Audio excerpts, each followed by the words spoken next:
Tarkashi. Alhamdulillahi, bayan shafe kusan sati ɗaya ana fafatawa tsakanin sojojin ƙasar ta Najeriya masu Najeriya ƙarƙashin jagorancin Operation Duhun Daji tare kuma da babban ɗan ta'addan ƙasar ta Najeriya dai Bello Turji Kacalla da shi da yaransa masu halin yanzu wuta ta yi wuta. Bello Turji da yaransa sun fara neman taimako yayin da wasu kuma suka fara ma guduwa daga jihohin na Zamfara jihohin nan na Zamfara Sabon Birni. Masu saurare suka gyara zama tare da biyo mu har ƙarshen wannan bidiyo namu domin ku ji kalar launin su a wannan lokaci. Masu saurare amma kafin nan za mu so na kasance wannan shi ne nan zuwa ku na farko dai ta farko na barka da kuma subscribing da danna mana alamar kira sanarwa fa kamar haka.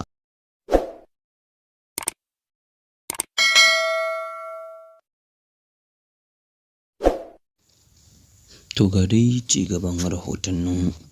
Masu saurare bayan an samu zazzafin rahotanni dai kan cewa kwanan nan dai kusan kwana 4 ana fafatawa zuwa 5 da 6 da kuma dai sati ɗaya tsakanin sojojin ƙasar ta Najeriya da kuma dai 'yan ta'addan ƙasar ta Najeriya a takaice a ce muku bandit da yaren Turanci.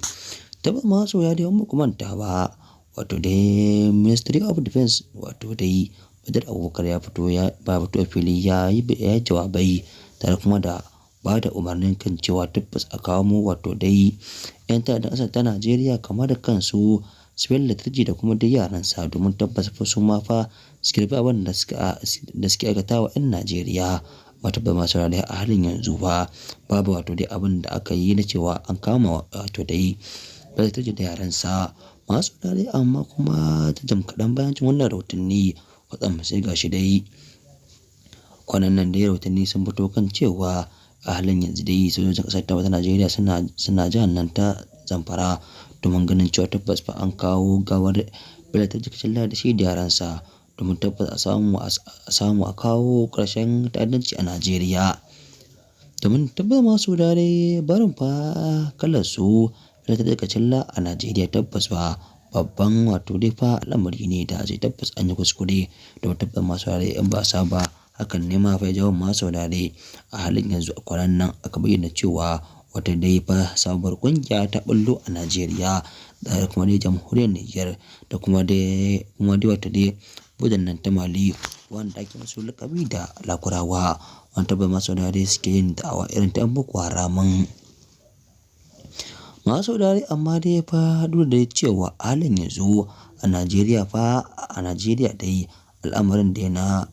Lakurawa masu saurare ya ɗan yi sanyi amma masu saurare malaman mu dai sun tashi kai tsaye domin ganin cewa an kawo ƙarshen wannan al'amari yayin da suke ta tura saƙonni a cikin bidiyonsu da kuma dai wa'azinsu ga shugaban ƙasar Najeriya Bola